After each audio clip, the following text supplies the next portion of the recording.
Hey there gang, Kawaii50 here, owner of Too Many Magic Cards with a Honkai Star Rail / FGO video. Yeah, as I adjust my camera, didn't expect that, did ya?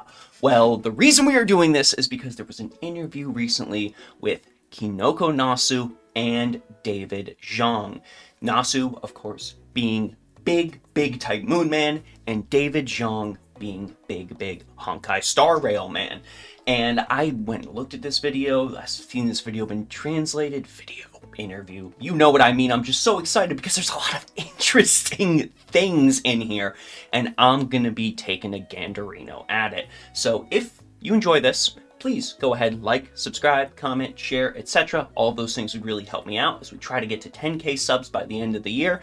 And little disclaimers before we go ahead and go through this. There might be spoilers for both of these games, so consider that as we are going ahead and going into this. And on top of that, I'm going to break this video down using the handy chapter feature into the Fate section and the Star Rail section. So if you are uninterested in either or section, just skip to the part you care about and you can at least see that part of the interview.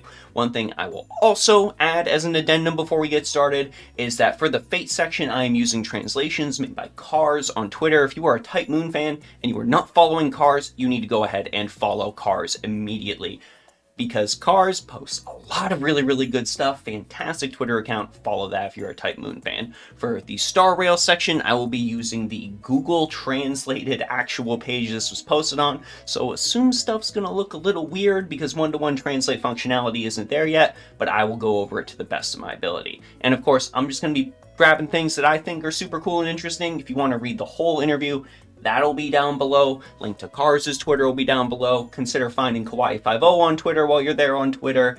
And I think that's everything we need to do. So let's go ahead and get started looking at some cool stuff from this interview. And, talk about how cool is this? What does it mean? Yada yada.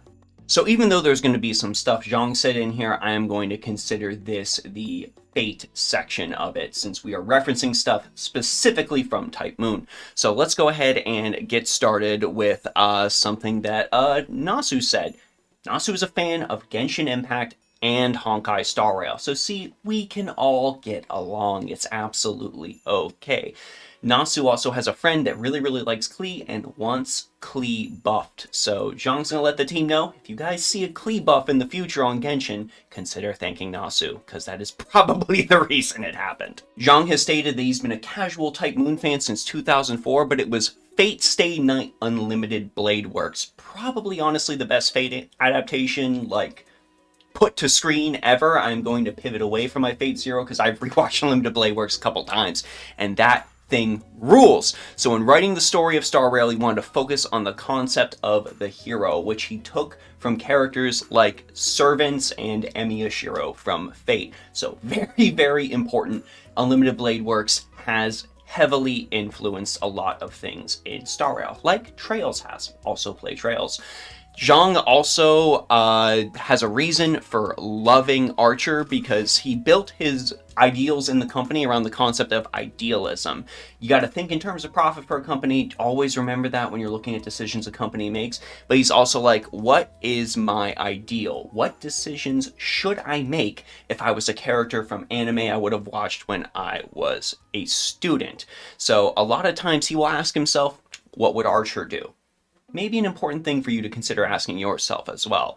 Jiang also loves Lancer and how he still protected Rin despite being ordered to kill himself. He also doesn't deny something Star Rail fans have been saying since day one. Clara and Svarog are directly influenced by Ilya and Berserker. So if you were trying to convince people and they thought you were wearing a tinfoil hat, we have the confirmation. So Nasu and Jiang both discussed writing stories and finding ways to keep fans engaged and motivated, something you will see people reference a lot when talking about the story of Fate Grand Order as well as Honkai Star Rail itself.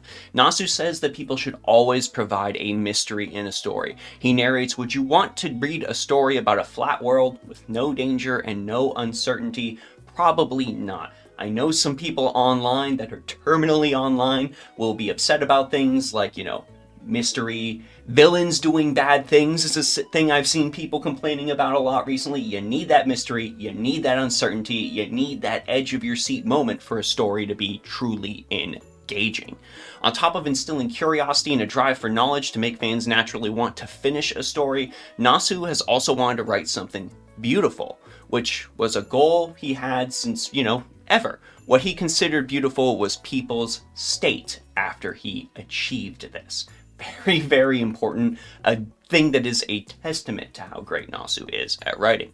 Nasu also says as he grew older, which I urge you all to do because I actually started to do this myself as I grew older. Yes, I've crested over 30 and I'm talking about video games on the internet.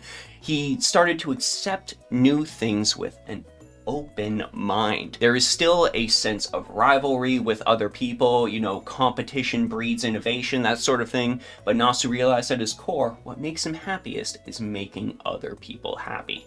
And my respect for Nasu grew tenfold upon seeing that reference. So let's talk about some FGO stuff. Nasu says when they do FGO things, they make a rough schedule for FGO 3 years ahead. So if you thought it was going away anytime soon, you are drastically incorrect. Once they decide on events, they decide on which servants will be implemented in those events, and then ask illustrators to draw, certain settings, certain characters in certain settings, and then they finalize the story with the writers. He says it is not possible to basically do those two things in tandem. Nasu will explain general stories to writers, including a theme and what the ending is going to be, and the writers are going to take care of the rest. With a general framework established, main chapters can allow for the writers' individual personalities to shine through. For event quests, Nasu will specifically ask writers what the users would want and to take advantage of the gameplay aspect of FGO. They are then asked to write something meaningful to the story. Each writer will have their own characteristics, as has been seen in all of the different Lost Belt story chapters. You can tell that there have been different writers in every single section. So it is impossible to achieve a complete uniformity with FGO. However, Nasu says that is absolutely the goal. The goal is to tell different stories with different influences from different writers and bring this whole thing together as a big collaborative project. Nasu will then supervise, iron out any little wrinkles to make sure everything fits, but then we've got our FGO story. Great things like Yuga Kshetra, Lost Belt 6, a lot of that probably couldn't be possible if they didn't have multiple writers putting in their own input, and it was just Nasu writing the same thing. This I absolutely agree with. So these next little bits will probably help American players understand why FGO makes the decisions it does and where their actual focus is. In regards to producing a live story, Nasu just believes it's a matter of timing to try and make the story interesting. He doesn't want to just add something to FGO because it's popular now. I think we can totally reference people calling for things like Fate Requiem and Fate Strange Fake collaborations, Fate Redline as well, at the time they were initially being released. Nasu probably wants to time things like that so that they can be released at a time where it will seem most interesting to the players, not just release a Strange Fake or a Requiem Servant because they think it's cool, no matter how much I want launchiness in FGO. This is just the way it is going to be. Nasu also thinks that adding more mechanics is going to be appealing to the more serious FGO players. For example, like when we were making guides back in the day before Pretender, we were sure that there were going to be no new classes added to FGO. And then, boom, they added Pretender. And then we thought, okay, Pretender's it, we're not getting any more. Boom, Beast got added into FGO. So this is designed to keep players on their toes. He wants to create new classes that have meaning to the story and just make it, in general, more interesting. So Nasu and Jiang also discussed how FGO and Hoyo handle different events. Hoyo will have in-universe festivals, things like the Lantern Rite from Genshin, for example, whereas Nasu and FGO will use actual real-world holidays because they only tailor the game to Japan, and this is something very important to consider. Hoyo has their games try to hit an entire global market, and that is what they're trying to appeal to. FGO is only trying to appeal to Japan, and anything else is ancillary. So that can probably help you figure out why some of their decisions have been made. Nasu also says how even Christmas can be a little different and a little weird to implement because it's not possible to appease everyone. And I feel like everybody, when looking at a piece of media, needs to take that to heart. Not everything is going to be made specifically for you. And that's okay. There's so many things out there to check out. Just ignore the things you don't enjoy and look at the things you do enjoy and revel in the things that you enjoy with everyone else. This does not mean the things that you enjoy are immune to criticism. Just maybe focus your energies on things that make you happy is, I think, what Nasu is trying to say here. Nasu already said that when it comes to characters, there are two types of characters that are needed. Characters born out of necessity and characters born out of desire. Somebody the author really wants, the creator wants to have that character seen. In regards to the notion of desire, he mentions Dungeon Meshi, which he regards as a masterpiece. And Nasu, I couldn't agree more. Love me some Dungeon Meshi. I've really got to order that Marcel pop-up parade figure, don't I? When Nasu speaks of characters born out of necessity, he specifically references Oberon and Tezcatlipoca. These are characters that initially they conceived the role, and then Nasu went and found an artist that he could see confidently express that character to go ahead and fill in the gaps. This is how we got, Oberon Vortigern, one of the coolest looking characters in Fate Grand Order, period. Nasu has sadly lamented how Type Moon isn't completely free, and in that regard, he specifically references that Takeuchi has the final say on whether something is a bad idea. Nasu has complained for the past 3 years that he wants a swimsuit passion lip. However, Takeuchi just says no. So if you are a Sakura Face fan like me and you've also desperately wanted a swimsuit passion lip, it is Takeuchi's fault. The interviewer then mentions how Melt got a swimsuit. Nasu responds that he was stopped due to the convincing reason that a swimsuit passion lip wouldn't pass the screening process. But Nasu's going to keep trying to get that swimsuit passion lip in there. Melt, however, did definitely pass the screening process. Nasu has also concluded the interview with saying that he is surprised about the passionate and enthusiasm placed into Hoyoverse games. And I gotta say, Hoyoverse games do absolutely have that in spades. Nasu says despite how big those Hoyoverse games are, they don't cut corners, which is very impressive. And Zhang becomes honored by Kinoko Nasu's praise. So, Nasu, big fan of Genshin, of Star Rail, thinks they're great, and I've got to agree. And that concludes the Nasu portion of this video. The Fate portion of the video, let's move on to the Hoyo portion. So we're going to start this Hoyo portion with Nasu's thoughts on Star Rail, because Nasu brings up a lot of very interesting points that I think are a testament to the quality of Star Rail. Nasu has only progressed up to Yorolo 6 as of this interview, but the basic concept of Star Rail is all set in a premise of continuing for a long period of time. He thinks the worldview setting is really solid. Nasu also had the same idea with FGO, focus on the setting and make an RPG that can have a proper framework to express an infinitely expanding world. When Nasu first played the game, he thought that Star Rail is a well thought out setting for a managed title. And that absolutely rings true with the way Star Rail is set up. With the way that it is set up in this universe, there are so many planets, so many settings. The applications that we could put in here to create settings are absolutely limitless. How big is the universe? How far can the Astral Express go? What planets will we see? As they implement new planets, they will be able to pull in existing planets to function in events as well, being able to easily create this interconnected world and this interconnected galaxy. When you have something in a sci-fi setting, much like is the case with things like Star Wars and Star Trek and Warhammer as well, you have this entire big galactic setting where basically anything is possible. Not only do you have whole worlds that you can play with and build and create and make these power structures and these characters and things like that there, but you also have a whole galaxy to play with and can then move into how those worlds might interact with each other. That's always been a huge appeal of sci-fi to me, and Star Rail absolutely nails that concept. When we went to Penacony recently, I was like, how did they conceive this? This is insanely neat. I love the whole concept of this planet and the sinister undertones that exist beneath it. And even though we're still trying to peel back Penacony and learn more things about it, I can't help but wonder, where are we going to go next? Where can this go next? There's so much potential. Nasu also states how Star Rail has nailed the space opera setting.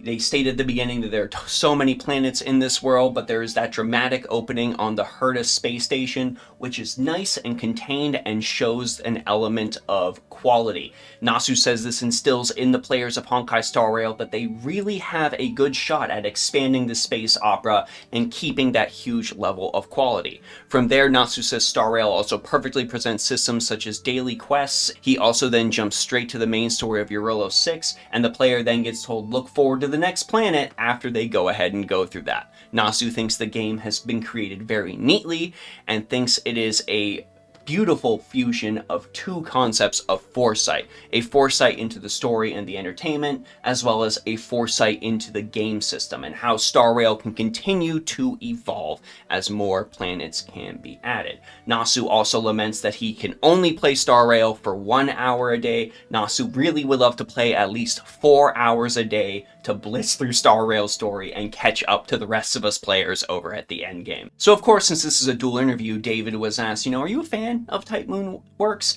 And David admits to initially just being a casual fan initially because Saber was cute, so maybe I'll go ahead and check this out. I'm sure a lot of people felt that way regarding Fate initially. But then David watched Unlimited Blade Works, and Unlimited Blade Works had a significant impact on David's whole outlook on his life going forward. I can totally feel you on that, David. Tengen Toppa Gurren Lagann had the same impact on me. Even when David is doing his current job, he sometimes uses ideas and ways of thinking of Unlimited Blade Works. It may be a strange way to say it, but he intends to continue the themes of love for humanity and justice that he learned from Unlimited Blade Works in Honkai Star Rail. So if you get any UBW vibes from that, well, that is intentional. David also continues to expound on that influence, and they wanted to ask, what kind of story are we going to create with Star Rail? They didn't have a concrete image in their mind at the time initially, but they wanted to tell a story about a hero. The hero images that immediately came into David's mind were people like Emiya from the Fate series. David also talks about this idealism bleeding into his work attitude as a whole. There comes a time where it is necessary to consider profit. However, even in times like these, what is my ideal? Of course, there's profit, but you need to think about various options. David understands the struggle all too well. Profit as a managed title and uncompromising your integrity as a creator are always two things that will butt heads in terms of development. So you need to try and balance those in order to create a successful company and a successful game. David also continues to say that so far Hoyoverse's experience has said to him, if you choose idealism, it will always bring long-term benefits. So I guess don't be driven by nihility at the end of the day. Don't let 9 influence you. Stick to your idealistic ways, and David says it'll all turn out just fine. David also talks about his time first serving as a producer, and he thought that he should be able to check every aspect of a scenario in detail and control the whole thing when it comes to writing. But as David continued to branch out and started working with more members on the team, he realized that he should have more faith in the younger generation's abilities. Even if you were the only person that wants to go ahead and try and fix a story, fix a gameplay element, things like that, it's impossible. If you want to create a work that matches the current times and is able to appeal to everybody of the current generation, David says that you should be able to have faith in the fact that a scenario writer who is younger than him would be able to create a scenario that resonates with everyone else's sensibilities. And I do think that is a testament to how popular Star Rail has become and how appealing Star Rail's story has been to so many people. David says at the beginning of Star Rail's development, they made quite a few of mistakes. Initially, a bunch of separate teams worked on the story and game design, but as a result, the game was not constructed well and ended up struggling. To solve this problem, they adopted a method in which scenario writers and system developers had to meet once a week.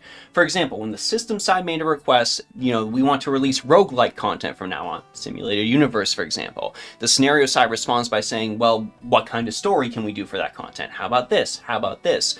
We need to make a way these can effectively interact with each other. He's probably specifically referencing a meeting where Herda's simulated universe was born. From there, they're going to take about 1 to 2 months trying to align each team's understanding, and once everyone has agreed on where things are going to go, they will go ahead and continue with production. Man.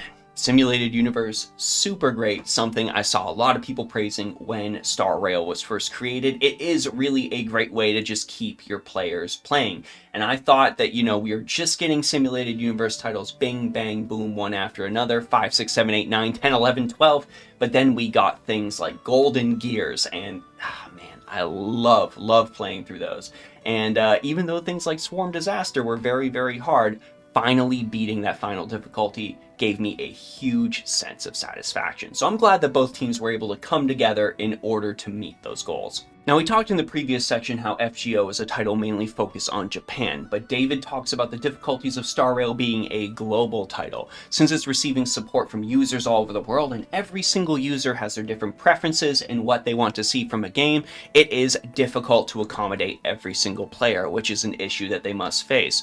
For updates focused on story, they poured a bunch of resources into the creation of new planets like Penacony to provide that innovative story experience. However, they need to satisfy those hardcore players that really like to use the gameplay systems, construct interesting teams, and grind. So they really had to focus on things like Simulated Universe, Echo of War, things like that, and try to really focus on those for those players. So it's a difficult balancing act in that regard, but then you have to do things that every single player, regardless of their preferences, is really going to want to focus on. So they always try to incorporate user feedback, he says, focusing on various UI improvements and specifications. I think that's part of the reason we got so many quality of life improvements so fast in Star Rail, is just that main focus on trying to appease that global audience whenever possible. And things like the UI and quality of life improvements are honestly the easiest way to make your entire player base super happy. Maybe more game developers out there need to take note of this. Now, a lot of this is leaning towards the Hoyo side, but I kind of wanted to talk about this in this section because one thing both creators talk about is character design. And one thing they mention is that it's no longer about putting in what the staff likes. Nasu as well as David both agree on this. Character design can be initially based on, Chinese characters, with Hoyoverse, for an example, incorporating styles from things like France and Germany. But when we get to Honkai Star Rail, anyone looking at Star Rail can immediately tell that this is a Hoyoverse character. They have that focus, that strong core Hoyoverse design. Nasu feels strongly that no matter what the character's taste, their archetype has that Chinese design at the core and is very focused. Nasu considers Hoyoverse a standout in terms of design, and every time Nasu sees a new character release, he's like, yeah, they're doing a really good job. But David says that, there was a problem when it comes to character design.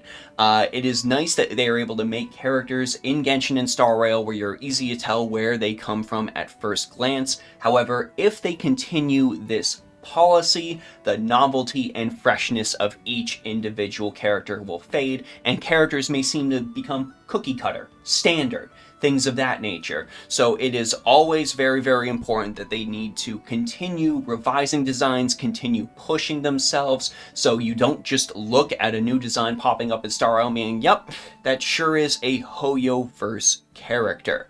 bang, bang, boom. And Nasu absolutely agrees with that. Nasu says Japan's culture is like the Galapagos. It's kind of fluid. Trends of 10 years ago and trends of today are very, very different. It's quite a strange story when you think about things culturally. You know, you got to ask yourself, why did you say that this is what I'm going to do for this character? You cannot make what you've created into a standard format. You always need to push yourself. You always need to evolve. And I think that's a very important thing to consider in character design as a whole. I like seeing my characters from games, you know, from one game into another, push and pull and change and things like that. Bringing up my beloved Final Fantasy series as an example of most recent games, I love that Clive and Cloud have very different aesthetics. Overall, I mean, these characters, they don't necessarily look like they come from the same game, but in both aspects of their design, they have their own unique appeal. And I love them both for different reasons. I applaud both Nasu and David for considering this in the elements of their design. And this final thing I want to talk about from David is about the development team creating characters. They get asked the question, you're talking about otaku culture from a user's perspective. The big appeal of both titles is they feel like they're packed with things you would like to do and like to see as an otaku. He's thinking, for example, in the case of Honkai Star Rail, there are probably people thinking furiously, I want to see the male characters written and created in an attractive way.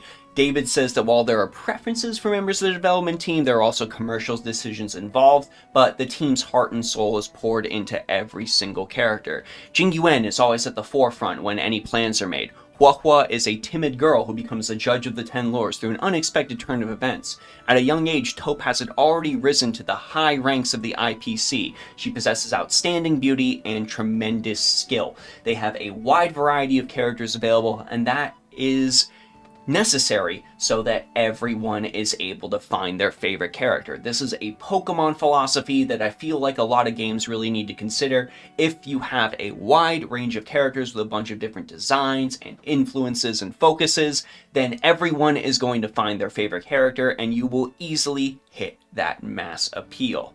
David also comments on when they have surveys, they actually do share reactions of users who are happy with characters on with the team. The team actually is like, hey, you know, that people said this about Jing Yuan, they really, really like him. People said this about Jing Lu, this about Hua, this about Topaz, this about Blade, the list goes on. So they get to feel very, very happy that their work is rewarded. And when it comes to creating characters, they say that some characters are created with a relatively free spirit, a light commercial purpose, etc., while other characters are created and are challenging characters to create because they are trying to open up a new customer base. They specifically mention things like, for example, the event that Hua was first featured in, where they created a Ghostbusters vibe, a little bit of a Halloween vibe, tried to create characters that fit into that, and push characters that have found a huge love in the audience, like Gwyneth, for example. Gwyneth fan base, I see you. I've started leveling her more. Don't worry. She's going to be used in a lot of future games. And I know I said that was the last thing, but this last part really, really resonated with me and is something I want to close out the video on.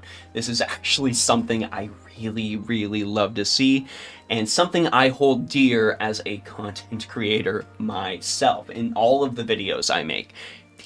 David says, I think no matter how big your company comes, you should value your own desires. If you don't, you're going to end up with something boring that is too close to average, milquetoast standard. You should always be true to your desires and always try to aim to be above average. The team that makes Honkai creates every single piece in the game with the mindset of, if we like something, someone else will definitely like it. And that is my whole philosophy behind every single video I make. I make videos that I would personally like to watch, in the hopes that if I like it, someone out there in this big wide world also has to like it as well. And that's all I got for you. It was a very interesting interview. I will provide the link down in the comment section below, as well as all of the other links I mentioned at the start of this video. I would like to personally thank you, yes you, over at the end of the screen, for watching all the way to the end. I super duper appreciate that. Please head down to the comment section, let me know what you think, check out the Discord, Patreon, Ko-fi. Huge thanks to everyone on all of those platforms for all of their support. And of course, other thanks to you for sticking it out to the end. Anyways, gang, that's it for me, Kawaii50. I hope you all have a phenomenal day, and I'll see you all in the next one.